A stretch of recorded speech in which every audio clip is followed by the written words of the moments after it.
How could a guy be this good, and yet NBA scouts were still unsure of him prior to the draft?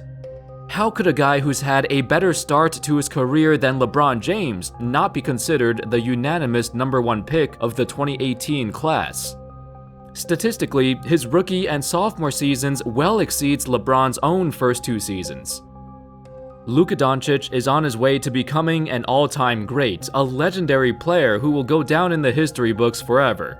In this video, I take a look back at the perception around Luka Doncic, firstly on draft night. There were a lot of polarizing opinions, some of which were stereotypes, others were quite reasonable in hindsight, even though it looks bad now. We're gonna cover what different GMs and executives said about him prior to the draft. Anyway, here's the truth about Luka Doncic not getting drafted first. How's it going, folks? My name's Andy. Let's get started. But before we start, this video is sponsored by ExpressVPN. If you spend a lot of time online, getting a VPN should be your priority, especially if you're a gamer. Some games can only be accessed in certain countries. For example, Bandai Namco games usually release in Japan months before it releases worldwide. But you can access the Japanese release by using ExpressVPN to bypass the geo restrictions by changing your online location. ExpressVPN also masks your IP address to protect you from DDoS attacks from hackers or other players. Also, if you have Netflix, you gotta get a VPN. Using Netflix without a VPN is like having a gym membership and only using the treadmill. You can connect to different servers in other countries to watch shows that aren't available in your own. Like Rick and Morty, which is available for Netflix UK but not the US. There's so much content you're missing out on if you don't have a VPN. You can get ExpressVPN for 3 months free by clicking the link in the description below. Or go to expressvpn.com/AndyHoops. Let's first break down where he was expected to go by looking through numerous mock drafts. A mock draft by Jonathan Wasserman of Bleacher Report had Luka going 3rd. ESPN Insiders had him going 2nd. Sports Illustrated had him going 4th? CBS Sports also had him going 3rd. Basically, the general opinion was that Luka was one of the best prospects of the class, but he was still not the consensus best player. In fact, it was still questionable if he was better than guys like Marvin Bagley or Jaren Jackson.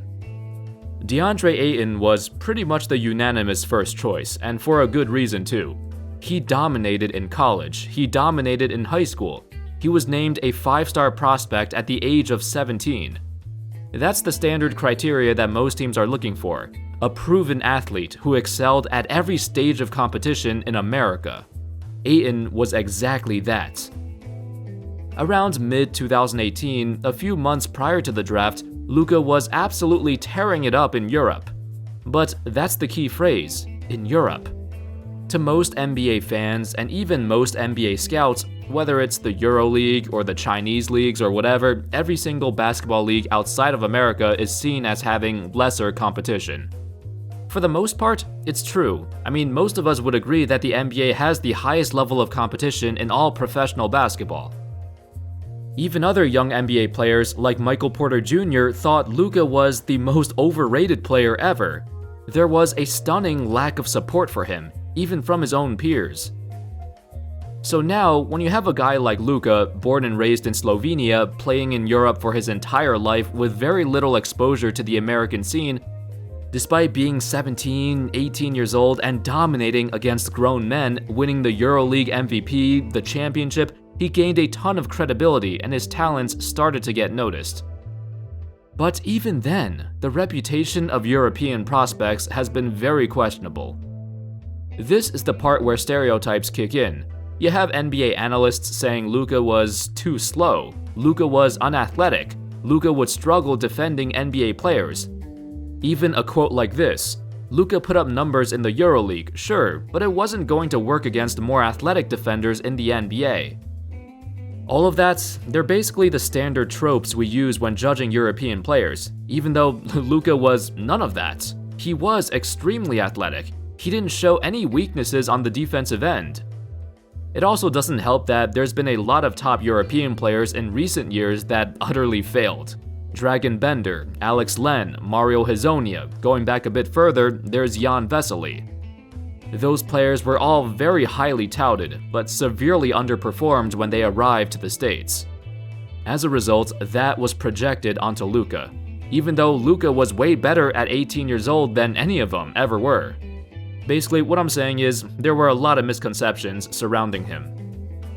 You might say, oh, these are just haters who don't know any better, but the thing is, some NBA executives thought the same way. When the 2018 draft commenced, Luka would get selected third, behind DeAndre Ayton and Marvin Bagley. However, he wasn't really even drafted third, because the Hawks, they immediately did a sign and trade to get Trae Young, the guy who they really wanted, in exchange for another first-round pick as well. Only the Mavs, with the 5th overall pick, believed that Luka was the best player of the class. The Grizzlies, with the 4th pick, they didn't have the chance to take him, but even if Luka was on the board, Jaren Jackson was always their guy.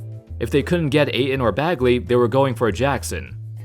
Essentially, 4 other teams did not think Luka was the best player of the class. Why didn't they take him?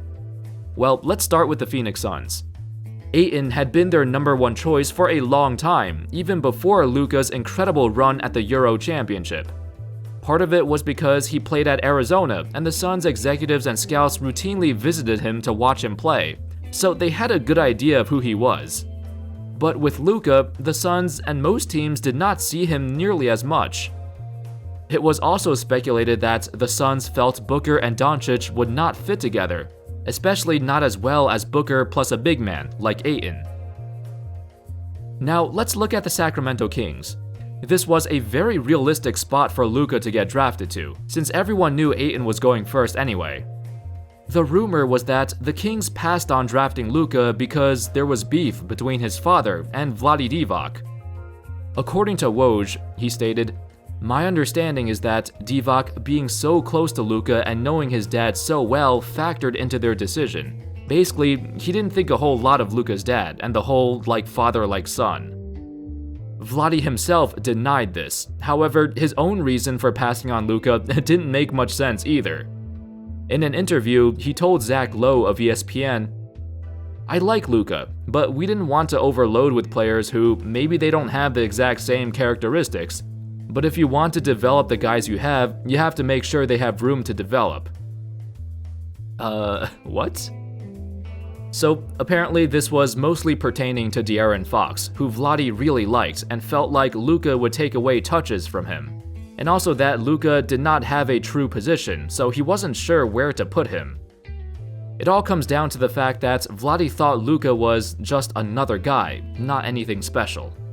Cause normally, if you have a pick that high, you should always pick the player with the most talent, not somebody who fills a particular need.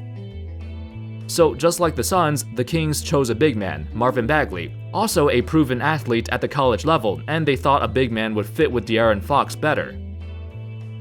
As for the Hawks, who actually did draft Luka, they intended to keep him at first. The Hawks GM explained his reasoning for trading him away. "Not a lot of people know this. If we stayed at 3, we would have taken Luka. We had worked with his agent, he did a physical with us that morning in New York, but then Dallas came in an hour or so before the draft. I told them all along that it would take another lottery pick for us to slide back, and that's when the conversations got started. So when Dallas threw in that extra 2019 first-round pick, which turned into Cam Reddish, the Hawks pulled the trigger. However, this trade isn't looking that bad. I mean, if there's anybody from the 2018 class who can compete with Luka so far, it's Trae. So anyway, he fell into the lap of the Dallas Mavericks, definitely the most ideal situation he could have hoped for.